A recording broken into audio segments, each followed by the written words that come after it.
When someone asks you to describe what would make a person truly the main character of a story, who is the one you see when you close your eyes to the black screen of your mind's imagination? How would you describe this person?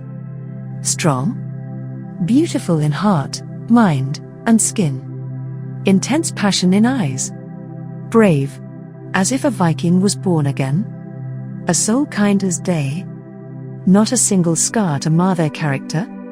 Probably one that ticks off all of the above traits. A tweak here, a snip there. And the character falls short of deserving the main character's role. Right? Then why do you see yourself in them every time you read a book or watch a series or movie where the main character is a perfect imperfection?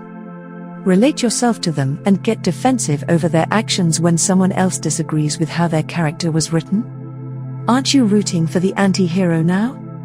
Hello and welcome to Connected Minds podcast.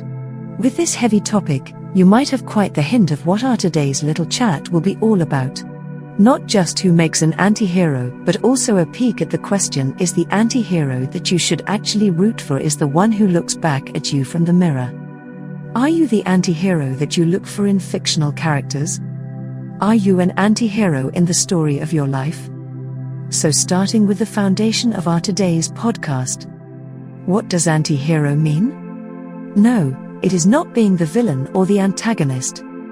Anti-hero is the main character of a story whose personality has speckles of grey morals, a little low on courage or attributes that run low on idealism. One that doesn't follow the stereotypical conventional perfection of a hero. Much more real to connect to, is it not? In simpler words, on the one hand, is the perfect Superman, and on the other hand, is Harley Quinn. Superman is the definition of a hero, while Harley Quinn is the anti-hero everyone roots for, sympathizes with, understands, hoots and cheers, decorates as a queen. It is psychological science that the more perfection we see on screens, the more we start looking at ourselves with self-loathing. Why can't I be as caring as that? Why can't I be heroic like that? Why do my steps flatter when I need to show courage?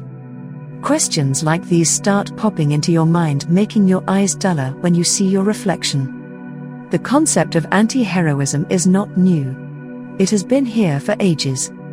Only when emotions and responsibilities and the real world knock on our door do we start realizing we root for Batman more than Superman, we root for Loki more than Thor, we root for Rue, for Jack Sparrow.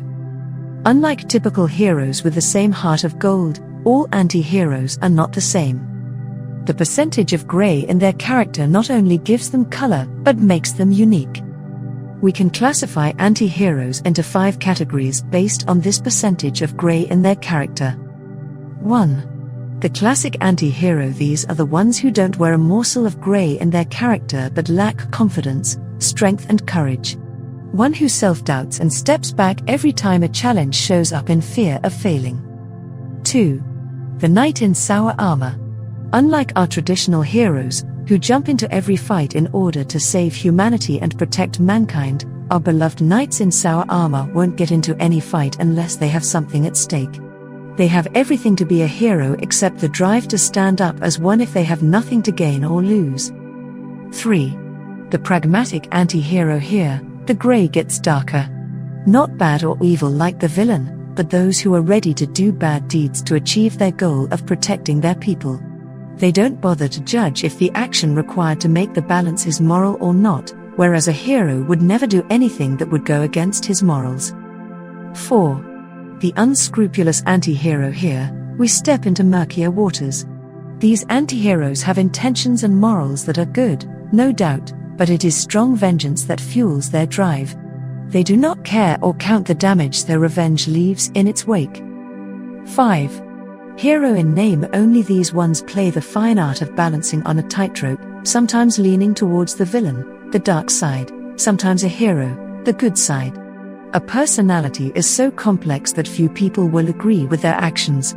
A personality tangled in selfishness that will require an example to let you understand what I mean when I say hero in the name. Consider it like Walter White from Breaking Bad. Now that I have told you the 5 main types of anti-heroes, it will take a deep self-analysis to understand which category you would fall into. You don't have to be the perfect hero to be the main character of your life story. Yet, you still stand on the pedestal of the main character in your life story by being an anti-hero. While the theater of the world makes it tempting to perform heroic acts, it is extremely exhausting. Donning a costume of a hero every day when down to the soul, it is not the real you. The anti-hero is not bad or evil, they just have flaws that make them more human. Like us. Like me. Like you. So, tell me now. Are you an anti-hero?